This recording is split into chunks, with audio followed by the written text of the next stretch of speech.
उत्तराखंड की सियासत में सत्ता और सीएम के साथ ही पूर्व सीएम का पुराना राग भी रिपीट हो गया है। जी हां, एक बार फिर से कांग्रेस के हरीश रावत ने तलक तेवर अपना लिए हैं और इल्जामों के कटघरे में खड़ा कर दिया है अपनों को भी और अपने विपक्ष को भी। हरीश रावत की माने तो विधानसभा चुनाव 2022 में भाजपाइयों के साथ साथ उनकी पार्टी के एक नेता विशेष ने उनके खिलाफ षड्यंत्र किया है, उनका दुष्प्रचार किया, जिसका वो जल्द ही भंडाफोड़ करने की बात भी कर रहे हैं। क्या है हरीश रावत के पोस्ट का ब्लास्ट? पहले एक नजर इस पर और फिर आएंगे हरदा के बिखरे सपने के बाद फोड़े ठिकरे पर।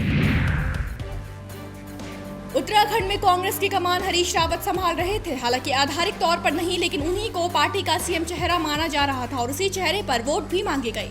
पर हुआ उम्मीद से उल्टा, मुख्यमंत्री की गद्दी हासिल करना दूर, हरदा अपना किला भी फतह नहीं कर पाए और लाल कुआं सीट से पराजित हो गए।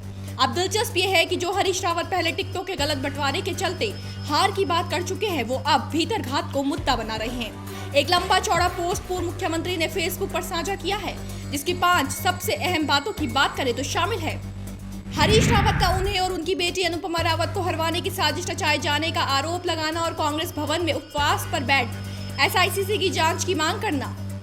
दूसरा, हरदा का धामी की धूम पेच के जरिए उनकी छवि धूमिल करने की बात कहना, जिसमें उनका भाजपाइयों के साथ ही कांग्रेस के एक नेता पर भी निशाना साधना और उनका भंडाफोड़ करना। हरीश रावत का मुस्लिम यूनिवर्सिटी मुद्दा फिर उठाना और बिना नाम लिए सवाल करना कि कैसे मामला गरमाने वाले सहसपुर विधानसभा क्षेत्र में कांग्रेस नेता आकिल अहमद को कांग्रेस के प्रदेश उपाध्यक्ष के पद का जिम्मा सौंप दिया गया। इसके अलावा पूर्व मुख्यमंत्री का यूनिवर्सिटी संबंधी समाचार के समाचार पत्र की 10 प्रति लाकर उन्हें देने पर 50,000 रुपए बढ़ाते हुए 1 लाख करने की घोषणा करना और आखिर में उन पर लगाए जा रहे आरोपों के तथ्य पेश होने पर उनका महात्मा गांधी की मूर्ति के सामने बैठकर राजनीति से संन्यास ले लेने का ऐलान। तो ये वो 5 बड़ी बातें थी जो हरीश रावत के पोस्ट में कही गई है और जिसने एक बार फिर कांग्रेस की एकजुटता पर सवाल खड़े कर दिए हैं। लेकिन ये पहली बार नहीं है। कांग्रेस में कलह कुछ नया नहीं, बल्कि पूरे चुनावों में कांग्रेस 2 धड़ों में बटी रही। ये 2 गुट हरीश रावत के नेतृत्व पर हजारों दफा सवाल उठा चुके हैं और फिर से कुछ लोगों का मानना है कि हरीश रावत वही दोहरा रहे हैं, वही हार, वही रार और वही राग। पूरे चुनावों में प्रदेश भाजपा वर्सेस कांग्रेस नहीं, बल्कि साक्षी बनी एक ही पार्टी के धुर विरोधी नेताओं के बीच चल रही जंग की और अब तक बन रही है। अगर हरीश रावत गुट वर्सेस प्रीतम सिंह गुट के अब तक के सबसे बड़े टकरावों की बात करें तो मुख्यमंत्री चेहरे पर चुनाव को लेकर दोनों आमने सामने दिखे।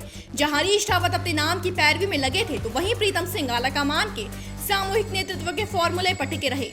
टिकट के बंटवारों को लेकर भी दोनों में जंग छिड़ी हुई थी। दरअसल हरीश रावत अपने चहीतों को अधिकांश टिकट दिलवाना चाहते थे और प्रीतम सिंह अपने खेमे के नेताओं को मौका दिलवाने की जद्दोजहद में थे। भविष्य को जाने बिना ही दोनों अपना भाग्य शायद सीएम पद पर देख चुके थे। खैर, इसके अलावा भी हरीश रावत के समय समय पर संन्यास की धमकी और किए गए ट्वीट भी प्रदेश की राजनीति में भूचाल लाते रहे।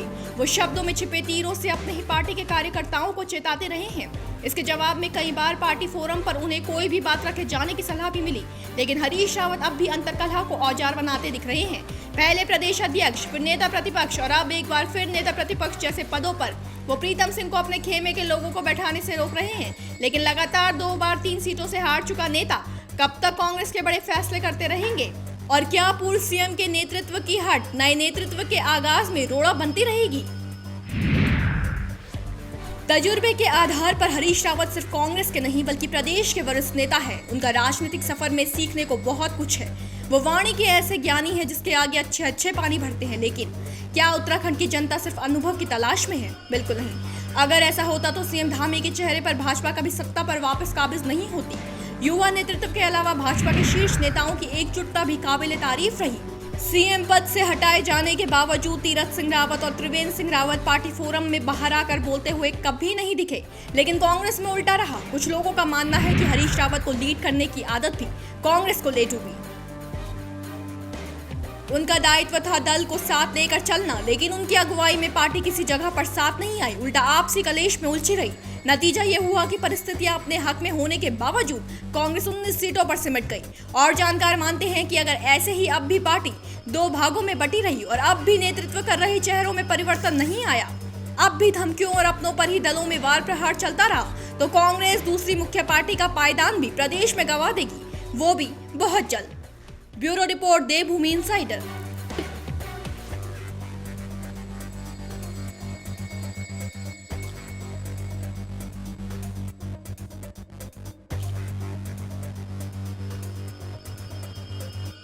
आज ही डाउनलोड करें देवभूमि इंसाइडर ऐप।